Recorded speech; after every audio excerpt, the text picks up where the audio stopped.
Alright guys, Jimmy with Mountain Bike Travel Review, and welcome back to Beginner Bike Sessions with Brian. That is Brian. Brian, if you haven't seen the other videos, is just a couple months in, so we're doing some quick tutorial videos for raw beginners to help you get out there and know the basics on the trails. On this episode, we're going to focus on knowing the basic nuances of your bike and the basic functions of your bike on your first ride. Jimmy, let me stop you right there. Let's talk what we're really going to be about. Let's watch Brian crash and burn.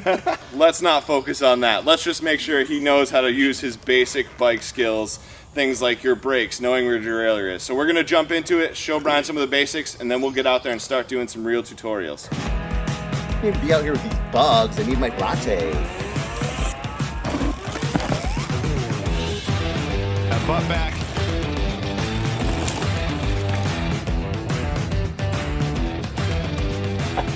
Are you ready? Yeah. All right, so one of the first things we're going to talk about on your mountain bike, and one of the most powerful and dangerous things on the mountain bike, is your brakes. Brakes are a great thing. They help you slow down, they help you stop. But if you don't know the difference between your front and your rear brake and the purpose of them, they can send you over the bike pretty quickly. So Brian, you have your front brake on the left, your back brake on the right. That's correct. First step, you got that. All right, so when it comes to your front brake is going to be slow pressure. If you lock this brake up, it's going to stop and send you over the bars. We don't want Brian to crash. Now your back brake is more of just your slow down. You don't want to skid. If you lock on this back brake, you're going to skid, which means you lose all your traction. So most of your stopping power comes from the front, but you want a lot of control on that brake. And then you also slow with your back brake, but you don't want to lock it up. You don't want to skid. So Brian's on his bike now. We're going to have him pick up a little bit of speed, and then I just want you to test that front brake. So now just test that front brake, come to a nice stop. See how you start to lean over the bike a little bit forward? So whenever you're using your front brake, one of the best things you can do is kind of lean your weight back a little bit. All of your momentum is going forward. When you hit that front brake, the bike's stopping and you're not. So if you lean your weight back a little bit, it's going to make you a little more comfortable. There you go. Nice. Now I want you to go around and try out the rear brake. Let's try out the rear brake. All right, so see what Brian did there? He skidded, he squeezed the brake too hard, he lost all his traction. A little more subtle, I want you to just slow yourself down with that rear brake.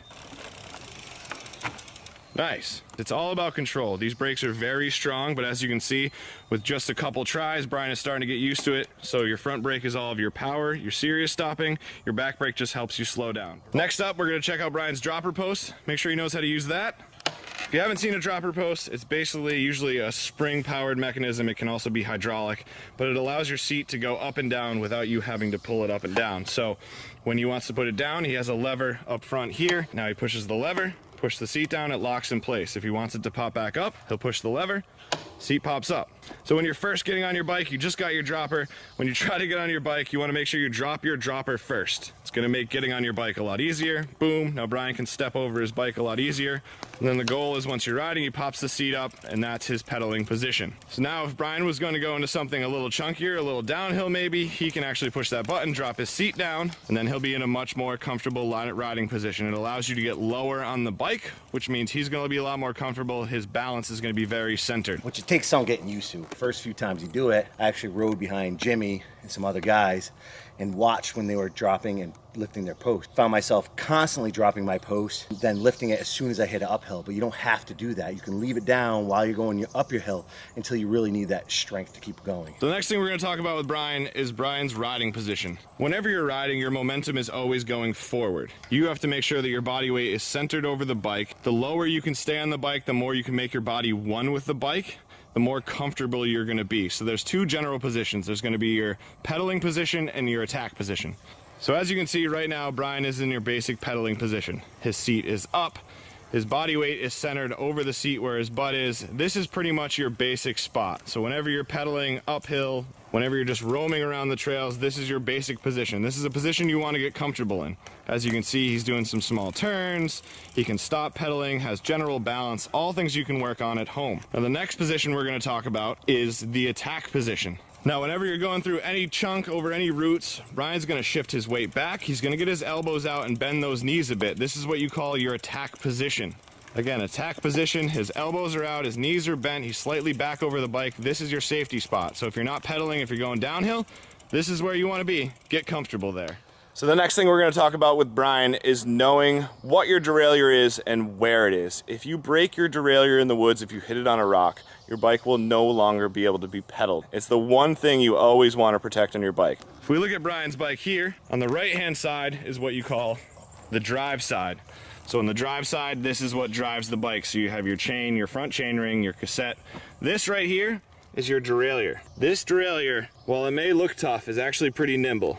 I can actually wobble it with my hand, but this makes sure that your chain is guided through your cassette, keeps your gears from skipping, and allows you to adjust your gears up and down to adjust your pedaling harder and easier. That being said, as you can see, this hangs pretty low. When you're riding through things like rocks or roots, you want to make sure that you don't hit this. If you hit this, it can bend pretty easily, and if it's out of whack, it's going to screw up your whole ride. So know where your derailleur is, always be conscious of that, and make sure you're not hitting that, because it's going to ruin your ride real quick. Yeah, no ruin. So the next thing we're going to talk about with Brian is shifting. So he has a 1x11 on his bike, which means he has 11 gears to go through. One ring in the front, so 1x11 rings in the back, 1x11. The bigger the ring, the easier it is for Brian to pedal. The smaller the ring, the harder it is for Brian to pedal. But Brian has this little shifter up here, so he can shift up and down with these levers.